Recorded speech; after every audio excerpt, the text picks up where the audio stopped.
जैसा कि देखा आपने, मोहिनी ने डॉक्टर की बात को अनदेखा करके अपनी दवाइयाँ एक रजिस्टर्ड फार्मासिस्ट से ना लेकर बल्कि अपनी दवाइयाँ अपने पहचान वाले भैया से लिया। लेकिन क्या उस भैया को उस ड्रग से होने वाले साइड इफेक्ट के बारे में पता था? तो आइए देखते हैं मोहिनी के घर का दृश्य। क्या बात है, बड़ी कमजोर नजर आने लगी हो, सुबह उठते ही चक्कर खाने लगी हो, बार-बार तुम पेशाब को जाने लगी हो, क्या है कुछ ऐसा जो हमसे छुपाने लगी हो? कुछ नहीं हुआ हमें, हम ठीक हैं। तो इसी बीच गांव का एक समझदार आदमी आता है। देखो, अगर हो रही है कोई दिक्कत तो बताने से तुम डरो मत। कोई भी दिक्कत है तो साथ में आओ, अपनी परेशानी डॉक्टर साहब को बताओ। अरे चक्कर ही तो है, ग्लूकोज ले आओ, पेशाब लगा है तो करके आ जाओ। इतनी छोटी छोटी बातें हमें डॉक्टर से क्या ही बताना, बेमतलब की अपनी जेब खाली कराना। सही बात, ना जाओ डॉक्टर के पास। इसी नजरअंदाज करने की आदत एवं गलत सलाह के चलते मोहिनी ने अपने चक्कर के लक्षण डॉक्टर साहब को नहीं बताया। तो आइए देखते हैं इसका परिणाम क्या हुआ। मोहिनी, मोहिनी, जरा चाय तो बनाओ। मोहिनी, मोहिनी, क्या हुआ तुम्हें? चाची, अम्मा, बाबूजी, कोई है? देखो देखो, हमारी मोहिनी को क्या हो गया? क्या हो गया? कमजोरी के लक्षण डॉक्टर साहब से छिपाने वाली मोहिनी के चक्कर कब बेहोशी में बदल जाएंगे, किसे पता था। यदि यही इसने समय रहते अपनी दवाइयाँ एक रजिस्टर्ड फार्मासिस्ट से ली होती तो शायद आज ये दिन ना देखना पड़ता।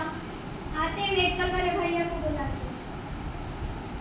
भैया भैया, देखना मेरी बेटी को क्या हो गया।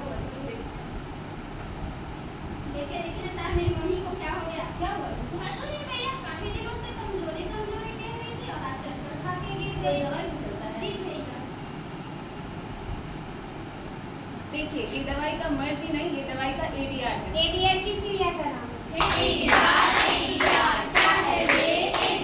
एडीआर में ए का मतलब होता है एडवर्स, यानी कि उल्टा। डी का मतलब होता है ड्रग यानी कि दवा। आर का मतलब होता है रिएक्शन यानी प्रभाव। एडीआर का मतलब होता है दवा का दुष्प्रभाव। जब किसी दवा के फायदे के साथ साथ उसके नुकसान आते हैं तो ये नए लक्षण एडीआर या दवा के दुष्प्रभाव कहलाते हैं। जैसे सांस लेने में तकलीफ होना, दस्त का होना, त्वचा पे खुजली का होना, चकत्ते का होना और पेट में जलन का होना, ये है दवाओं के कुछ दुष्प्रभाव। टैबलेट, कैप्सूल, इंजेक्शन, टीका, मलहम एवं रंगीन जांच में शरीर में डाली जाने वाली दवाई के बाद यदि पुरानी बीमारी के अलावा कोई अन्य नए लक्षण दिखाई देते हैं तो ये दवा का रिएक्शन यानी कि एडीआर कहलाते हैं। फार्मासिस्ट हमारी स्वास्थ्य सेवाओं में एक महत्वपूर्ण भूमिका निभाते हैं। वे मरीजों की सही दवा और खुराक सुनिश्चित करते हैं और साथ ही वे दवा के दुष्प्रभावों के बारे में भी बताते हैं। तो आइए चलते हैं नए कहानी की ओर। बालक बालक पनीर पालक अलग निरंजन दांत में मंजन ओम भट स्वाहा।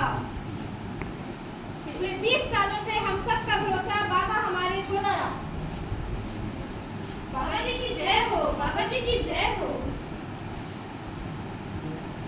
लाल फूल नीला फूल बाबा हमारे ब्यूटीफुल। दरवाजा खोल दे बाबा। हाँ खोल दो बेटा।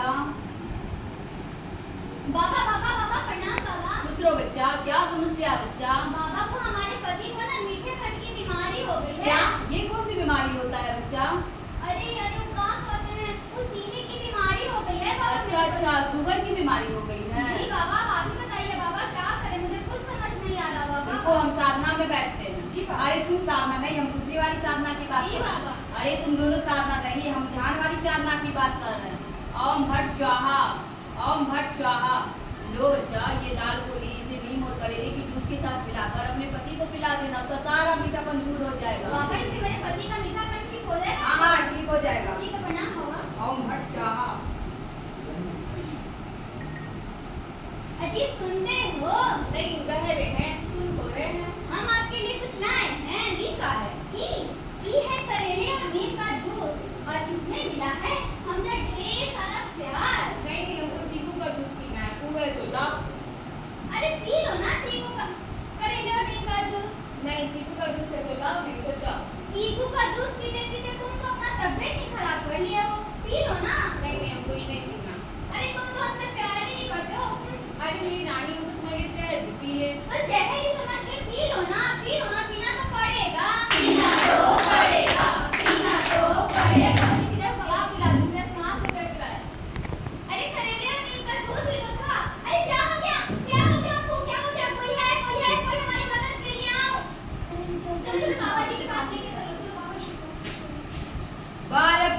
पनीर पालक, अलग निरंजन, दांत में मंजन, ओम भट स्वाहा। असिस्टेंट प्रेजेंट हो। बाबा जी की जय हो, बाबा जी की जय हो। लाल फूल नीला फूल बाबा हमारे ब्यूटीफुल। दरवाजा खोल दे बाबा। हाँ हाँ खोल दो बेटा। प्रणाम बाबा, प्रणाम बाबा। पूछ लो बच्चा, क्या समस्या है बच्चा?